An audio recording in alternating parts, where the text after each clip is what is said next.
Regulatory agencies continue to strangle American businesses and U.S. citizens with some 3,000 new regulations every year.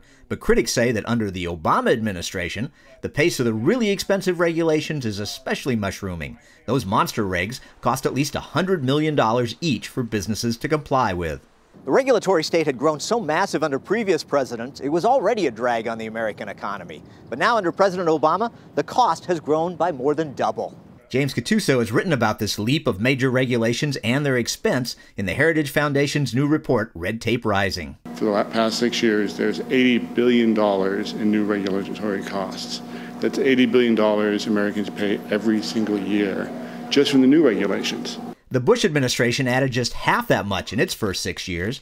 And Senator Ron Johnson says when you combine all the cost of complying with America's more than 300,000 regulations built up over the decades, it totals $2 trillion or more every year.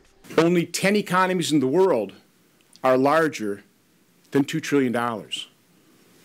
That's what we are burdening job creators with in this nation, a compliance cost that is bigger than all but 9 or 10 economies in the world. Senator James Lankford points out because these are regulations from federal agencies and not laws passed by Congress, a president could just wipe them out with the stroke of a pen. A new president actually could unilaterally walk in and say, I want us to look at those rules again. I want to take away some of these executive actions. Laws last a long time. Regulations can be shifted with the new executive. So it is important we ask any presidential candidate, what are you going to do with regulations?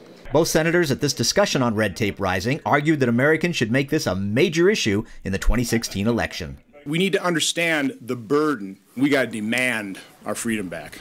Paul Strand, CBN News, Washington.